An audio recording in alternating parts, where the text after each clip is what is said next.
Hello, everybody, and welcome to Beyond the Arc. My name is Brennan Cavazos, and my co-host Kaylin Stafford is currently in Texas, explaining the way why we are currently on Zoom right now.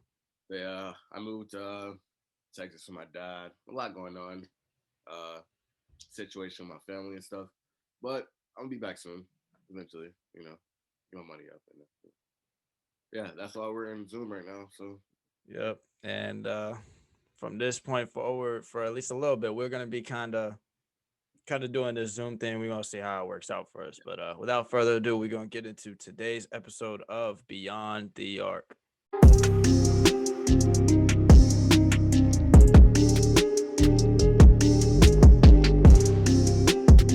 All right, today we're gonna be talking about free agency. Free agency opened up last Wednesday, I think. And the league's been on fire ever since. We thought it was gonna be more boring than what it turned out to be for sure. Because I remember a couple weeks ago we were talking about free agency. We were saying, oh, most of these people are gonna resign. It's gonna be mostly teams staying where they are, and clearly that hasn't been the the case for you. Who do you think feel like got better over this free agency period? got better. Teams I think that got better over the free agency. I have three actually: Charlotte, the Lakers, and the Celtics. Okay, I say Charlotte because they picked up a 6'6" point guard who's been known since like eighth grade. So he has some talent there.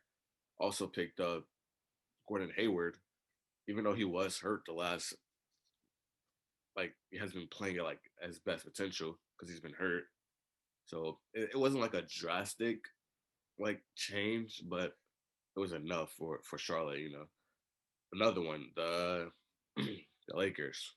They've been moving weird. Like I said before, they've been moving weird, but they have been like making some smart plays. Picked up Mark Gasol, uh, Wesley Matthews. They've been needing, struggling with, oh yeah, Trez.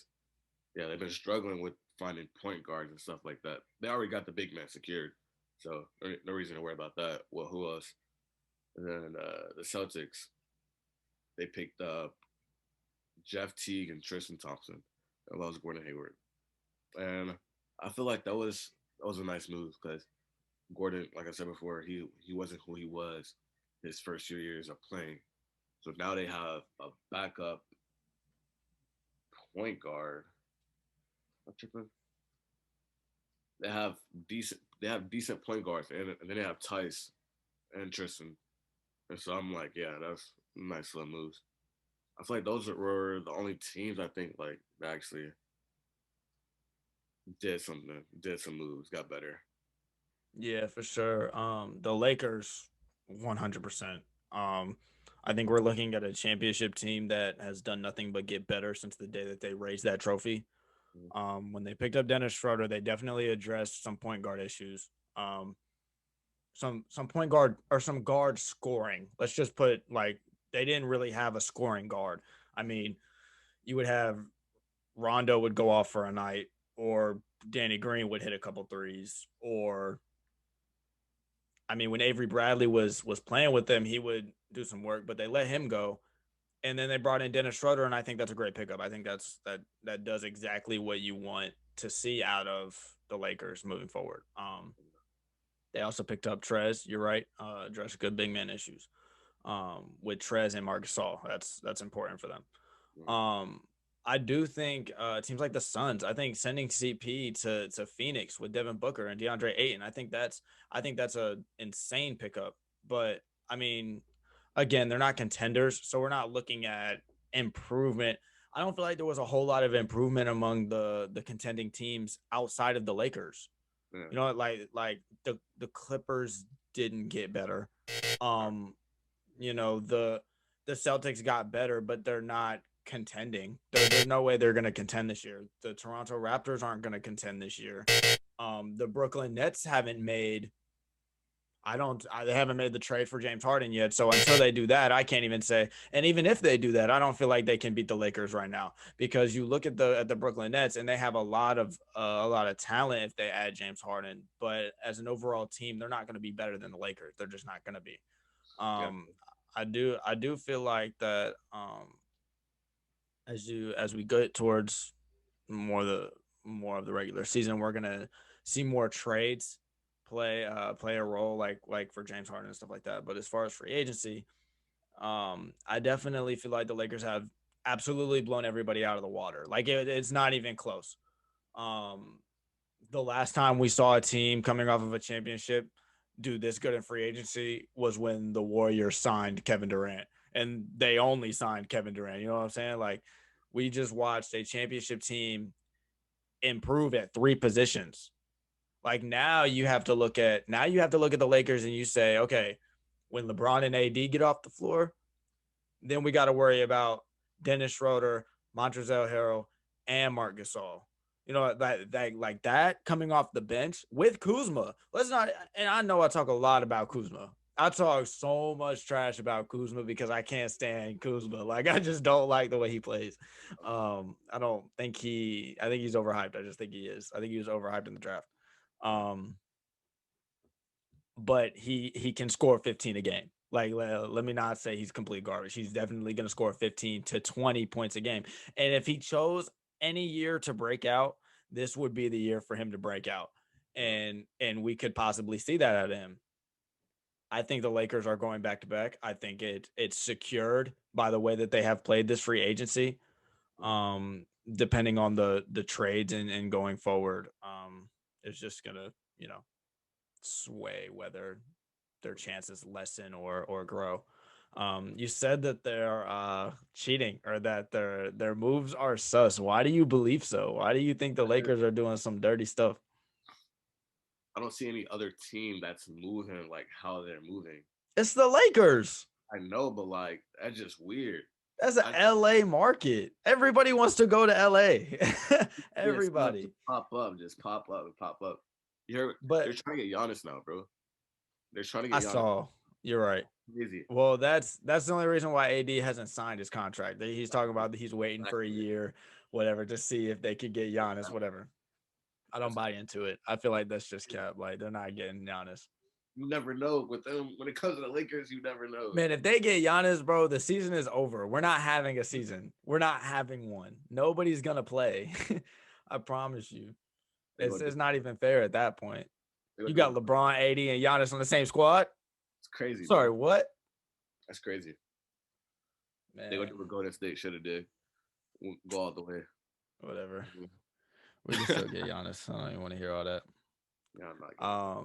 Also in free agency news, a lot of the young Bucks got extensions, max contract extensions, and that's always good to see. You know, the young hoopers getting their respects. You see, Jason Tatum got his 5-year max deal.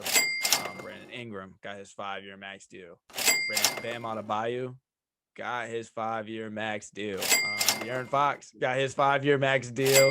Donovan Mitchell, 5-year max deal. I'm telling you, like it's just a good positive thing to see when all these young hoopers are showing that they belong in this league and that they can, earn their max extension as soon as their rookie contract is up. It's a great thing to see. They getting that money. I know. It's crazy. It's crazy when they get their money, and you look at James Harden, and he just turned down $100 million contract for 2 years. Imagine getting guaranteed money for $50 million a year, and you say no. Yeah, bro. It's a wild case. He really wants out of Houston, man. And on today's episode of Beyond the Arc, we will have a special guest with us today. Uriah will be here to discuss a couple of early predictions for the 2020-2021 season that starts in December. So let's get it.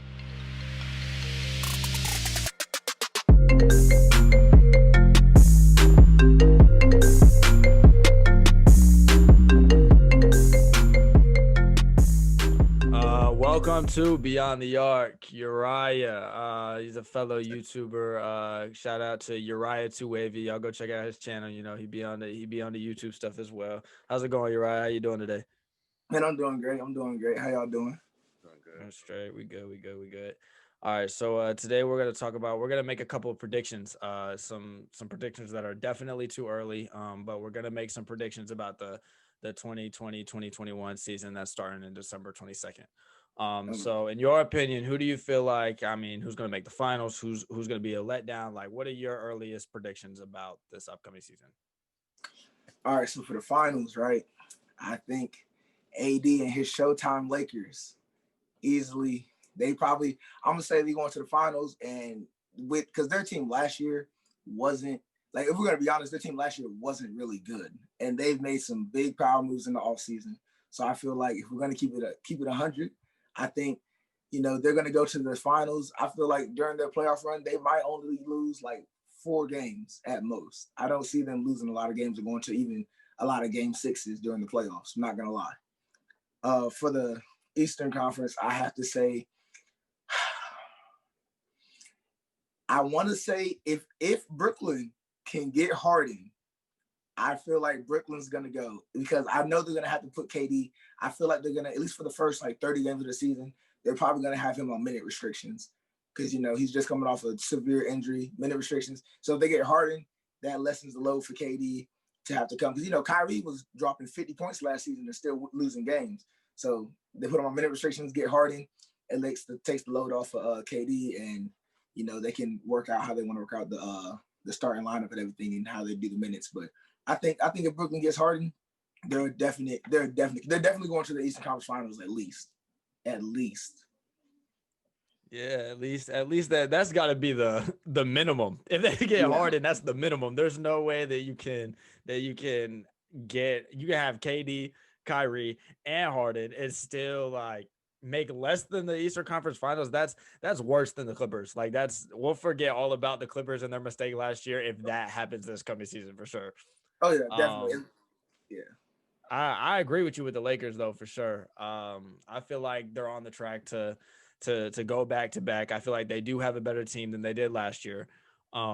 Where we're gonna disagree is that it's not AD's Lakers. We're not just gonna say that. We're not just gonna throw that out there now. Goodness. I know what LeBron says on TV, but LeBron we know he has to say it. It's LeBron. Like he's a he superstar. has to It's say kind it. of mandatory. I understand. But I Right. feel like I thought LeBron hasn't declined in years. If anything, he might have declined athletically, like a pinch. It's not even really noticeable. But for what he declines in as a scorer, because LeBron's always been a pass first type of player. So I feel like if he's declined in his points average in any category, I feel like he makes up for it with assists. Because LeBron is going at least giving you at least 8 assists a night and at least 25 usually on an off night, if we're going to be honest. So I will say, LeBron, finals MVP, congratulations to him. But he did say that's AD's Lakers. So that's, I would just go with that. 80s Showtime Lakers, you know what I'm saying? It's back to being Showtime, Magic Johnson era. We back live, you know what I'm saying? Yeah. All right. Kayla, what you feeling like for the upcoming season? No, I agree with him.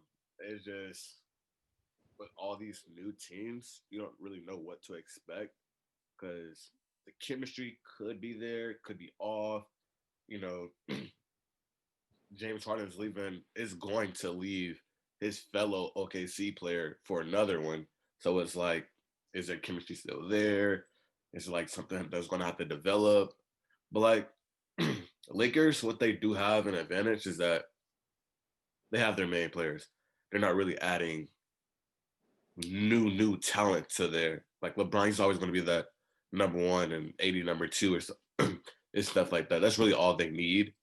So I kind of agree what he said. Like with the Lakers is finals back to back. So yeah, I'm not really expecting anything new to be popping up. Yeah, I feel like it's pretty straightforward. You look at a team that came off a championship and they got better. That's just kind of like that's just the way it's gonna go. And you look at the team that was contending or that we thought was going to contend with them in the Los Angeles Clippers, and they haven't got better. In fact, I feel like they've got worse. I feel like losing Montrezl Harrell and picking up Serge Ibaka it's not worse, but it's not necessarily better. You can't just look at it and say the Clippers got significantly better. But when you look at the Lakers, you have to say that. Like you just can't. There's just no argument about it. Mm-hmm. I feel like we're going to be just making another prediction about the upcoming year. I think we're looking at the final year of Giannis Antetokounmpo in a Bucks jersey. I think this is it. This has got to be it. He's gonna lose again in the playoffs. There's no storyline. I feel like where the Bucks make it out of the East this year. They lost Wesley Matthews.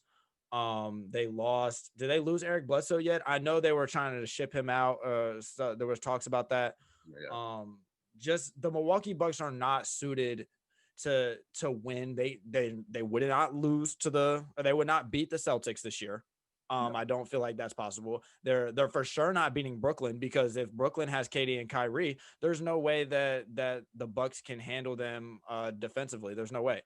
And you look at teams like the 76ers, who added shooting on like all around Ben Simmons and Joel Embiid. There's no scenario in which I feel like the Bucks have a legitimate chance to make it to the Eastern Conference Finals. And if they do, they're not going to win it. It is what it is. And we're looking at the end of Giannis in Milwaukee, I feel like.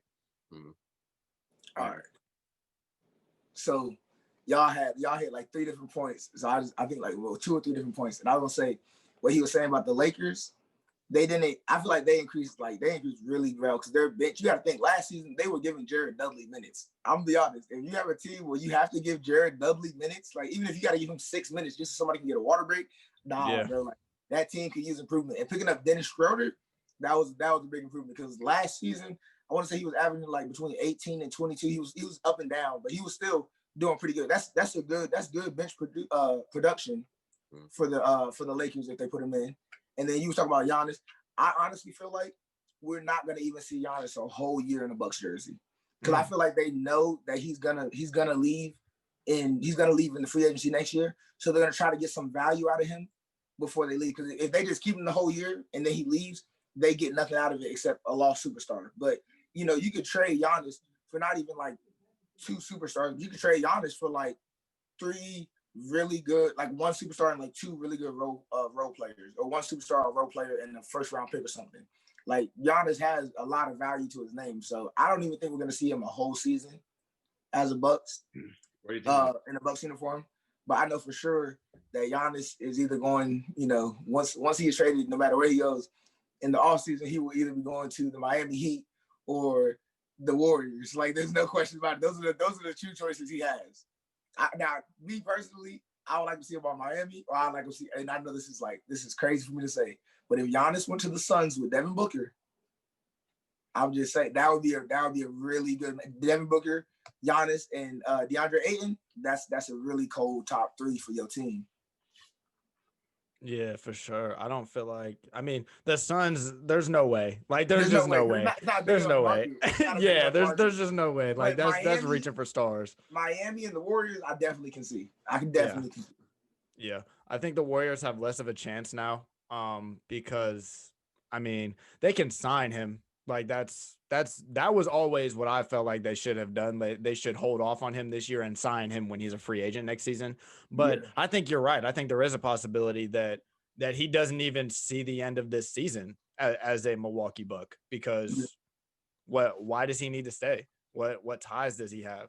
If the thing is, and I'm going to throw it to you, Kaylin, after this, but how do you, if you're the Milwaukee Bucks, you're stuck kind of in this, we talked about this a couple weeks ago. If you're the Milwaukee Bucks, you're kind of stuck in this in-between area where you have a 2-time MVP on your squad, but you just can't win a champion. Like you just don't have hope to win a championship. You can't bring another superstar. There's just stuff in your way. If you're the Milwaukee Bucks, do you trade Giannis in this upcoming season?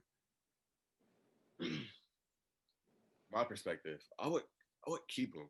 It's just like the Rockets situation. They want James Harden. They're throwing him deals. If Giannis takes this max deal, they're gonna, it's not gonna be this year, and maybe a few more years from now where they like add more players. It's just like the Rockets, same scenario. So I think they should keep him, bro. I think they should. He's gonna want to leave. That's why they're gonna throw him that max deal. If you take this max deal, get that money, then add on for that years and years from now. But right now, no. Like, no, just keep him. Just that's what I need. Just keep him. Man, if James Harden is turning down $50 million a year on Bro. $100 million for 2-year contract, Giannis is turning down a max from Milwaukee. I'm telling you, it's gonna happen. It depends what he's looking for. If he's looking for a ring, you're right. Yeah, of course he's gonna leave. But if you want that money and like that GOAT, like not say GOAT status, but like if he wants to establish himself in history, if he wants to not finish his career as a Charles Barkley, then he's gonna go get a ring. You know what I'm saying? Like we don't want to look at Giannis 10 years from now and be like, wow, what could have been? You know what I'm saying? Like if only he got another star, bro could have won championships. We don't want to see that happen to him. Yeah, I feel like he could stay, but I feel like he's in a time right now where he wants a championship. Like he talks about all the time how he wants to bring a championship culture back to Milwaukee. He really wants a championship, and it's like for him to, did he make it out the second round last season? Like I don't even think he made out the second round. Like for him to get have the best record going into the playoffs and then not even be able to make it to the conference finals, I feel like he knows like if he wants to get a ring, he's not going to get it done in Milwaukee, at least because he's in it. I'm not going to say he's in his prime, but he's elevating to his prime now. He just won 2 back-to-back MVPs. If he wins one next year, he'll be like the second player in history to win 3 back-to-back MVPs. He's looking for a ring at this point. Like now, his first contract he was on was pretty like his contract that he was recently on was pretty cheap because when he first signed to that contract, they didn't know he was going to be as good as he is. But now he can get a really good contract with a title contender. Mm-hmm. Like if he goes to the Warriors, they're not going to throw him scraps. So they're going to give him a really good contract, and he has a very high chance of winning a ring. Same with Miami. So I feel like he wants, of course he wants the money, but I feel like he wants his legacy to like stand out in NBA history. You know what I'm saying? Yeah, that makes sense. I feel like the Warriors don't have a they have a decision to make. That's the thing. If you look at this upcoming offseason, they have a big decision to make because now you have a healthy Klay Thompson. When he gets healthy, you're going to have him back, and you're going to have to look at him and say, do we want to give Klay an extra contract, or are we going to give him a lesser contract and try to entice Giannis with another lesser contract, but with the guarantee? Because if you put Steph, Klay, and Giannis in the same lineup, that's a guarantee. Just because it's under the coaching of Steve Kerr, like they're going to go win a ring.